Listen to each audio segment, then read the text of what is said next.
ಎಲ್ಲರಿಗೂ ನಮಸ್ತೆ. ನಾನು ಡಾಕ್ಟರ್ ವರ್ಷಾ ಬಾಲಕೃಷ್ಣನ್, ನಿಸರ್ಗ ಹಾಸ್ಪಿಟಲ್ ಸಿರ್ಸಿ. ಇವತ್ತಿನ ಟಾಪಿಕ್ ಏನಂದ್ರೆ ಡ್ಯಾಂಡ್ರಫ್. ಡ್ಯಾಂಡ್ರಫ್ ಯಾರಿಗೆ ಇಲ್ಲ ಹೇಳಿ? ಸೊ ಇಡೀ ಪಾಪ್ಯುಲೇಷನ್ ಅಲ್ಲಿ 50% ಆಫ್ ಪಾಪ್ಯುಲೇಷನ್ ಗೆ ಡ್ಯಾಂಡ್ರಫ್ ಅನ್ನೋ ಪ್ರಾಬ್ಲಮ್ ನ ಫೇಸ್ ಮಾಡ್ತಾ ಇದ್ದಾರೆ. ಸೊ ಇಷ್ಟು ಕಾಮನ್ ಆಗಿ ಇರೋ ಡ್ಯಾಂಡ್ರಫ್ ಬಗ್ಗೆ ಈ ವಿಡಿಯೋದಲ್ಲಿ ನೋಡೋಣ.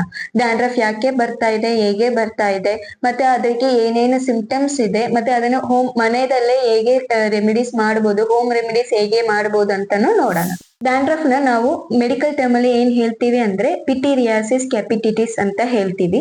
ಸೊ ಇದು ಒಂದು ಕಾಮನ್ ಸ್ಕಿನ್ ಕಂಡೀಷನ್, ಇಲ್ಲಾಂದ್ರೆ ಫಂಗಲ್ ಇನ್ಫೆಕ್ಷನ್ ಅಂತಾನು ಹೇಳ್ಬೋದು. ಸೊ ಮೇನ್ಲಿ ಈ ಇನ್ಫೆಕ್ಷನ್ ಬರೋಕೆ ಮೇನ್ ಕಾರಣ ಯಾವ್ದಂದ್ರೆ ಫಂಗಸ್.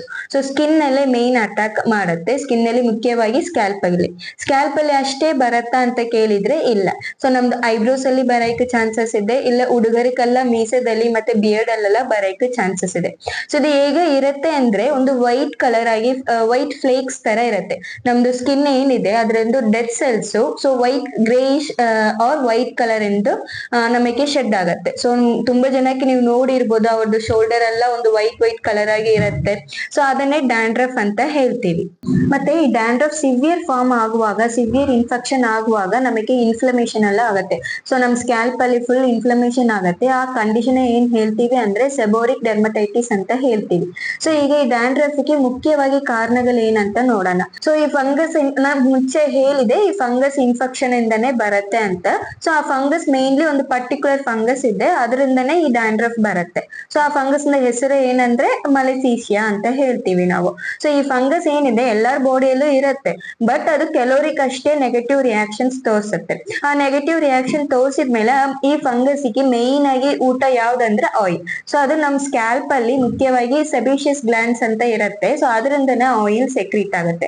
ಈ ಫಂಗಸ್ ಏನಿದೆ ಆಯಿಲ್ ನ ಫೀಡ್ ಮಾಡ್ಕೊಂಡು ಸರ್ವೆ ಆಗತ್ತೆ. ಸೊ ಅವಾಗ ಅಷ್ಟೇ ನಮಗೆ ಈ ವೈಟ್ ಕಲರ್ ಫ್ಲೇಕ್ಸ್ ಎಲ್ಲ ಬರತ್ತಲ್ಲ, ಪೌಡರ್ ತರ ಎಲ್ಲ ಬೀಳತ್ತಲ್ಲ. ಸೊ ಅದು ನಮ್ ಸ್ಕಿನ್ ನ ಡೆಡ್ ಸೆಲ್ಸ್ ಆದ್ಮೇಲೆ ಅದರಿಂದ ನಮಗೆ ಈ ವೈಟ್ ಕಲರ್ ಪೌಡರ್ ತರ ಫ್ಲೇಕ್ಸ್ ಎಲ್ಲ ಬರುತ್ತೆ.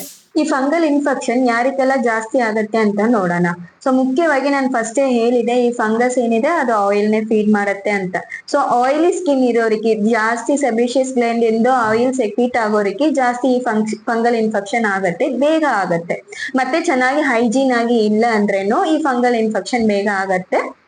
ಮತ್ತೆ ಕೆಲವರಿಗೆ ಏನಾಗುತ್ತೆ ಅಂದ್ರೆ ಫ್ರೀಕ್ವೆಂಟ್ ಸ್ವೆಟ್ಟಿಂಗ್ ಆಗುವಾಗ, ಕೆಲವರು ನೀವು ನೋಡಿರ್ಬೋದು ತಲೆಯಿಂದ ಫುಲ್ ಸ್ವೆಟ್ಟಿಂಗ್ ಆಗ್ತಾನೆ ಇರ್ತಾರೆ.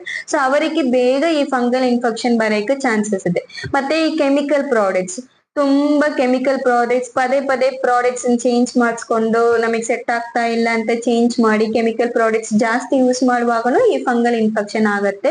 ಮತ್ತೆ ಈ ವೆದರ್ ಚೇಂಜಸ್ ಅಲ್ಲೂ ಕೆಲವರಿಗೆ ಆಗತ್ತೆ. ಸೊ ಮೋಸ್ಟ್ಲಿ ನೋಡಿರ್ಬೋದು ನೀವು ವಿಂಟರ್ ಅಲ್ಲಿ, ಈ ವಿಂಟರ್ ಸೀಸನ್ ಅಲ್ಲಿ ಜಾಸ್ತಿ ನಮಗೆ ಡ್ಯಾಂಡ್ರಫ್ ಬರೋಕೆ ಚಾನ್ಸಸ್ ಇದೆ. ಮತ್ತೆ ಜಾಸ್ತಿ ಟೆನ್ಷನ್ ಇರುವಾಗ, ಸ್ಟ್ರೆಸ್ ಇರುವಾಗ ಆ ಟೈಮ್ ಎಲ್ಲ ನಮಗೆ ಈ ಡ್ಯಾಂಡ್ರಫ್ ಬರುತ್ತೆ. ಓಕೆ, ಈ ಡ್ಯಾಂಡ್ರಫ್ ಇಂದ ಏನ್ ಸಿಂಪ್ಟಮ್ಸ್ ಬರುತ್ತೆ ಅಂತ ನೋಡೋಣ. ಮೇನ್ ಆಗಿ ಇಚ್ಚಿಂಗ್ ಬರುತ್ತೆ. ನೀವು ತುಂಬಾ ಜನ ನೋಡಿರ್ಬೋದು, ಅವರಿಗೆಲ್ಲ ಜಾಸ್ತಿ ಇಚ್ಚಿಂಗೇ ಇರುತ್ತೆ. ಸೊ ಸೆಕೆಂಡ್ ಮೇನ್ ಸಿಂಪ್ಟಮ್ಸ್ ಏನಂದ್ರೆ ಫ್ಲೇಕ್ಸ್, ವೈಟ್ ಫ್ಲೇಕ್ಸ್. ನಾ ಮುಂಚೆ ಹೇಳಿದೆ ಈ ಡ್ಯಾಂಡ್ರಫ್ ಇಂದ ಮೇನ್ ಕಂಪ್ಲೇಂಟ್ ಏನಂದ್ರೆ ವೈಟ್ ಫ್ಲೇಕ್ಸ್ ಬರೋದು.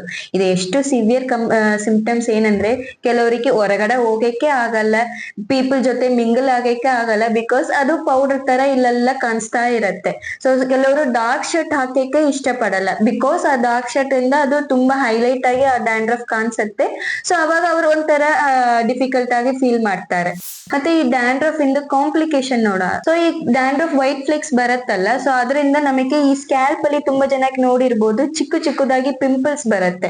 ಸೊ ಅದು ನಾವೇನ್ ಅನ್ಕೊಂತೀವಿ ಸ್ಕಿನ್ ಪ್ರಾಬ್ಲಮ್, ಬೇರೆ ಏನು ಇಲ್ಲ ಅಂತ ಅನ್ಕೊಂಡಿದೀವಿ, ಬಟ್ ಹಾಗೆ ಇಲ್ಲ. ಇದು ಡ್ಯಾಂಡ್ರಫ್ ಇಂದನು ತುಂಬಾ ಜನಕ್ಕೆ ಈ ತರ ಫೋರ್ ಹೆಡ್ ಅಲ್ಲಿ ನಿಮಗೆ ಚಿಕ್ಕದಾಗಿ ಪಿಂಪಲ್ಸ್ ಬರುತ್ತೆ. ಮತ್ತೆ ಆಕ್ನೆ ಬರ್ಬೋದು, ಮತ್ತೆ ಬಾಯ್ಲ್ಸ್ ಎಲ್ಲ ಬರೋಕ್ಕೂ ಚಾನ್ಸಸ್ ಇದೆ. ಮತ್ತೆ ಈ ಡ್ಯಾಂಡ್ರಫ್ ಇಂದ ತುಂಬಾ ಮೇನ್ ಆಗಿ ಬರೋ ಕಾಂಪ್ಲಿಕೇಶನ್ ಯಾವ್ದಂದ್ರೆ ಹೇರ್ ಫಾಲ್ ಆಗೋದು. ಸೊ ತುಂಬಾ ಜನಕ್ಕೆ ನೋಡಿರ್ಬೋದು, ನಾವು ಅದನ್ನ ಕರೆಕ್ಟ್ ಆಗಿ ಟ್ರೀಟ್ಮೆಂಟ್ ಕೊಟ್ಟಿಲ್ಲ, ನಾವು ಡ್ಯಾಂಡ್ರಫ್ ಕರೆಕ್ಟ್ ಆಗಿ ಟ್ರೀಟ್ ಮಾಡಿಲ್ಲ ಅಂದ್ರೆ ಜಾಸ್ತಿ ಹೇರ್ ಫಾಲ್ ಆಗತ್ತೆ. ಸೊ ಈ ಡ್ಯಾಂಡ್ರಫ್ ನ ಮನೆಯಲ್ಲೇ ಹೇಗೆ ಟ್ರೀಟ್ ಮಾಡಬೇಕು ಅಂತ ಕೆಲವು ಟಿಪ್ಸ್ ನಾನು ಹೀಗೆ ಹೇಳ್ತೇನೆ. ಸೊ ಫಸ್ಟ್ ಮೇನ್ ಏನಿದೆ ನೀಮ್ ಲೀವ್ಸ್ ಅಂದ್ರೆ ಬೇವಿನ ಎಲೆ. ಸೊ ಈ ನೀಮ್ ಲೀಫ್ ಏನಿದೆ ಅದಕ್ಕೆ ತುಂಬಾ ಪ್ರಾಪರ್ಟೀಸ್ ಇದೆ, ಮುಖ್ಯವಾಗಿ ಆಂಟಿ ಮೈಕ್ರೋಬಿಯಲ್ ಪ್ರಾಪರ್ಟಿ ಮತ್ತೆ ಆಂಟಿಸೆಪ್ಟಿಕ್ ಪ್ರಾಪರ್ಟಿ. ಇದು ಏನ್ ಮಾಡುತ್ತೆ, ನಮ್ ಸ್ಕ್ಯಾಲ್ಪ್ ಅಲ್ಲಿ ಡಿಟಾಕ್ಸಿಫೈ ಮಾಡುತ್ತೆ. ಸೊ ನೀವ್ ಏನ್ ಮಾಡ್ಬೋದಂದ್ರೆ ಜಸ್ಟ್ ಒಂದು ನೀರನ್ನ ಕುದಿಸ್ಬಿಟ್ಟು ಅದ್ರಲ್ಲಿ ಸ್ವಲ್ಪ ಈ ನೀಮ್ ಲೀವ್ಸ್ ನ ಹಾಕಿ ಚೆನ್ನಾಗಿ ಬಾಯ್ಲ್ ಮಾಡ್ಕೊಂಡು ನಿಮ್ ಹೇರ್ ಗೆ ವಾಶ್ ಮಾಡ್ಬೋದು. ಸೊ ಅದು ರೆಗ್ಯುಲರ್ ಆಗಿ ನೀವು ಹೇರ್ ವಾಶ್ ಮಾಡುವಾಗ ಇದನ್ನ ಯೂಸ್ ಮಾಡ್ಕೊಳ್ಬಹುದು. ಸೊ ಮತ್ತೆ ಬೇರೆ ಹೇಗೆ ಮಾಡ್ಬೋದಂದ್ರೆ ನೀಮ್ ಲೀವ್ಸ್ ಮತ್ತೆ ಕರ್ಡ್ ನ ಮಿಕ್ಸ್ ಮಾಡಿ ಪೇಸ್ಟ್ ತರ ಮಾಡ್ಕೊಳ್ಬಹುದು.